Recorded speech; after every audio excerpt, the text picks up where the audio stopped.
You're listening to Southeast Radio's Business Matters with Karl Fitzpatrick in association with Wexford Insurances. Challenge us at Wexford Insurances 0818 31 30 30. I'm now joined in studio by Brian Kehoe, CEO of Wexford Local Development. Good morning, Brian, and thank you very much for joining me this morning. Good morning, Karl.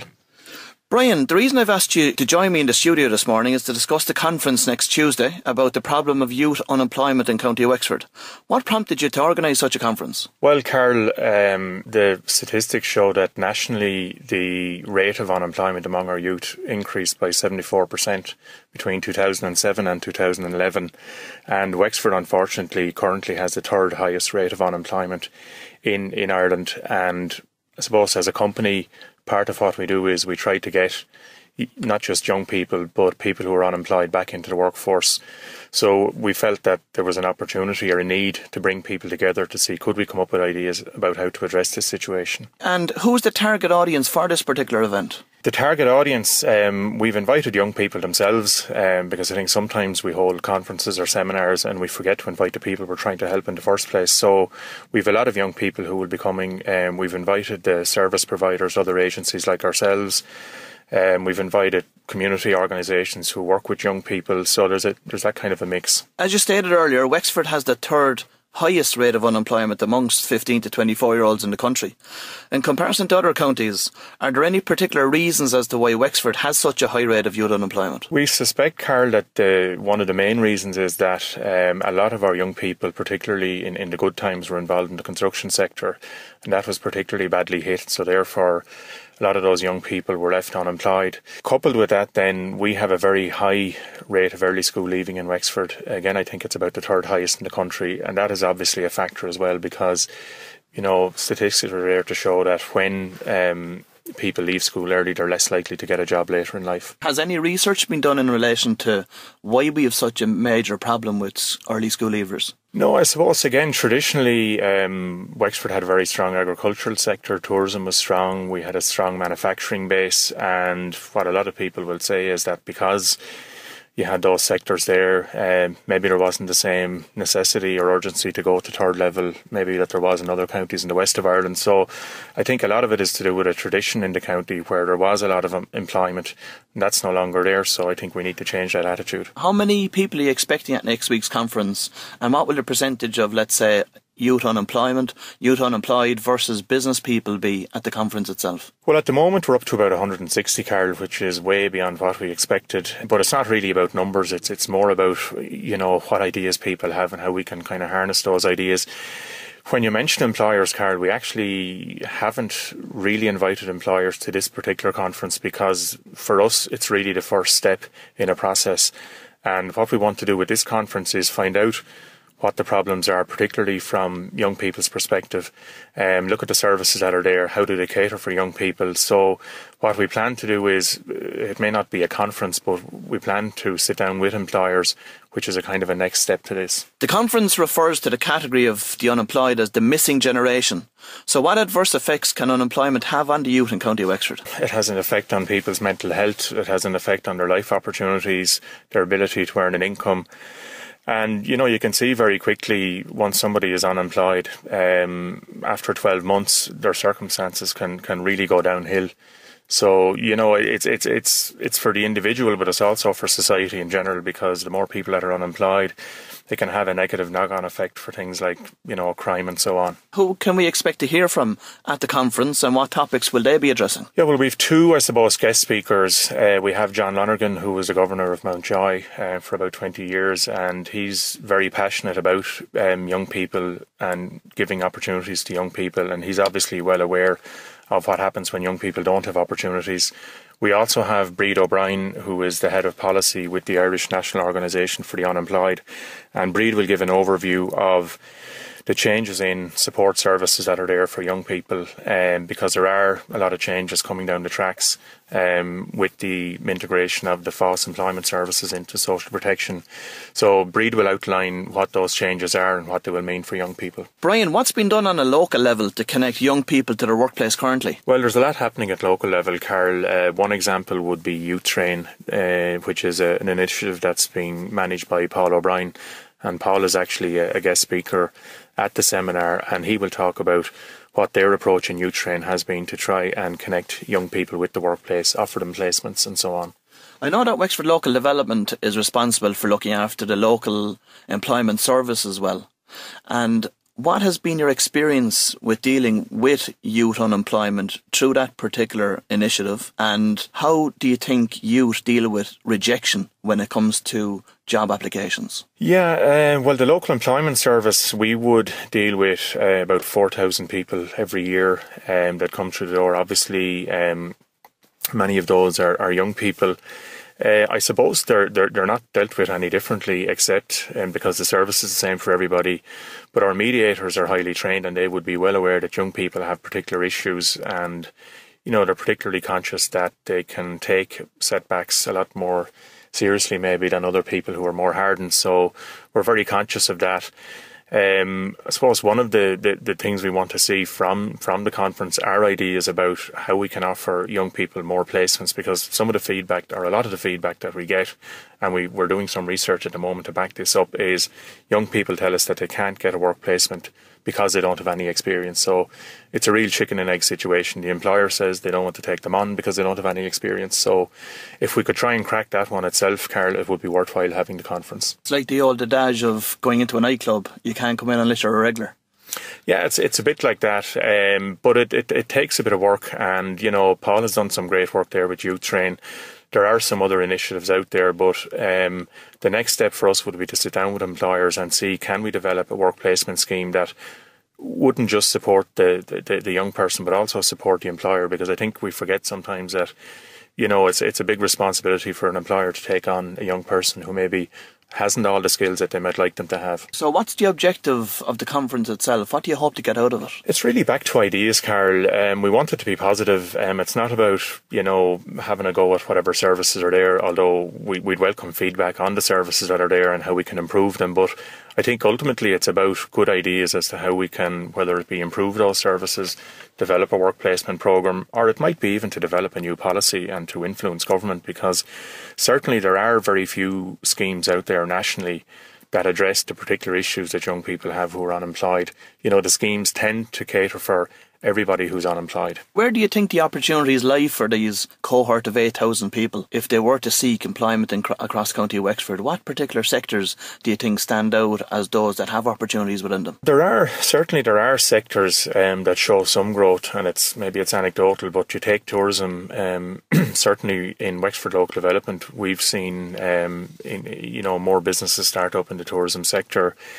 There are certain opportunities in the green energy sector, retrofitting houses and so on. Care for the elderly, we feel there's a lot of opportunities there. We have new nursing homes being built. More and more elderly need to be catered for at home. So there are opportunities like that. They're not huge, Karl, but there certainly are opportunities. And I think the tendency is, for us all to be downbeat and think there are no opportunities out there. And how can local businesses help in reducing the prevalence of youth unemployment across County Wexford? Well, as I say, what we would hope, Karl, is that we can come up with some kind of a work placement programme, but it's something that we really need to tease out with employers. A lot of it actually needs to come from the employers themselves in terms of what they need. I have to say, our experiences are a lot of employers out there who are very positively disposed and recognise that young people in particular need to be given a chance. But I think you've also got to support those employers to enable them to do that. What are you doing to identify what the employer needs are? Well, we have a survey going on at the moment where we're asking about 100 employers what their needs are, what weaknesses they see in the current system. But we're also asking them what awareness they have of the incentives that are out there, because there are incentives being provided by the government that not all employers are aware of, whether it be job bridge, PRSI exemption and things like that. So, as I say, it's the next step really for us, Karl, to sit down with those employers when we have some kind of solid feedback. But we will have focus groups with them as well. And we'd hope that sometime before the end of the first quarter of next year, we'll have developed some kind of a scheme with employers. Just in respect to Job Bridge, there's been mixed reports in relation to that. What's your own take on it? Yeah, I'm not that familiar with Job Bridge in a Wexford context, other than the figures I see nationally. I think for us, this seminar in particular is around the young people who certainly aren't graduates, they're early school leavers, low skill levels. I think a lot of the opportunities in JobReach tend to be not exclusively but for graduates, and my impression of it is that it's been quite successful. But it's been successful, I think, for a lot of people who have third level qualifications. And as I say, really, the target group for a conference would be young people who don't have those qualifications. So from speaking to you, it seems like one of the objectives out of this in the first quarter is that you could work with a number of employers with a view to developing a work placement scheme. I know it's early days, but how do you see that working? Yeah, I suppose it's back to identifying where the opportunities are. If you take a sector like tourism, and we think there are opportunities there, it's about sitting down with hoteliers, with tourism attractions to see what kind of skills they expect from young people. Brian, I think one of the challenges facing yourselves out there today is in relation to how easy it is for the unemployed to navigate support services. Yeah, certainly it is an issue, and it's been highlighted in some research that's been done at national level by the National Youth Council. I mean, as I mentioned earlier, our own local employment service would be very conscious of the needs of young people. Breed O'Brien, who was a speaker at our event on Tuesday, will highlight those changes and how they'll take account of young people's needs as well. And there are a lot of changes. There is a new service called Intro, which is being introduced on a pilot basis at the moment. That service probably won't hit Wexford until sometime mid to late next year. And it's about a more integrated approach to services for the unemployed through the Department of Social Protection. So for the people attending this conference, Brian, what do you hope they will gain from it? Well, as I said earlier, Karl, we have three, I suppose, categories of people who are attending. The service providers, who I hope will gain a better understanding of what young people want from their services. We'll have community groups who, I suppose, themselves will understand better what's being provided by services, and also for those that maybe don't work with young people, have a better understanding of young people and their needs in relation to employment services. And then finally, the young people themselves, we will have information stands there for them from the various service providers, so it will be an opportunity for them to get a bit more information. But I think more importantly, it's an opportunity for them to be heard, because as I said earlier, they don't get that many opportunities to make themselves heard at conferences like this. I suppose one of the big issues in relation to youth unemployment out there today is the lack of skills and qualifications they have. Now, in order to obtain the relevant qualifications, funding is required. Now, funding has been reduced significantly through government agencies over the last number of years. How major an issue is that for you? Funding is certainly an issue in the current climate, Karl. I think sometimes we can use funding as an excuse, or lack of funding, not to do anything. Certainly the Department of Social Protection, in our experience in Wexford Local Development, have been very proactive. They're also very open to ideas about how we can develop new initiatives. Certainly for an early school leaver, it's very difficult to make up those last years. And what employers say to us is a lot of those young people that come into them, they may not even have basic literacy skills. So that in itself is a difficult issue to tackle. But some of it is around softer skills, and it's more around their attitude to the workplace, punctuality, communication skills, and those kind of skills can be worked on over a relatively short period. In your opinion, are the government doing enough to deal with the issue of youth unemployment throughout the country? I suppose we could always say the government aren't doing enough, no matter what it is, but there is really a need for a particular focus on young people, Karl. There are very few schemes that focus specifically on those under 25s. You've got schemes in other European countries. You've got job guarantee schemes for those who are under 25 in Spain and the UK. And I think we need something like that. Now, there are talks that this budget will bring initiatives that are focused. We've taken the view in Wexford that why wait until a national policy rolls out, and why not try and develop something ourselves? Is this the first of such an initiative across the country? There are work placement schemes elsewhere. I'm sure there are conferences being held elsewhere, but I suppose we've felt that, look, let's bring the agencies together in Wexford. Let's bring young people together and let's see what can we do. It's not radical, but at the same time, there aren't that many times where we've brought the service providers together with young people and with communities. What message would you like to send out to business people that are either considering starting a new business across County Wexford today, or intending on growing their own existing business and may need funding to do so? Well, the message I'd like to give, Karl, is that we're certainly open for business. The current programme runs until December of next year, 2013.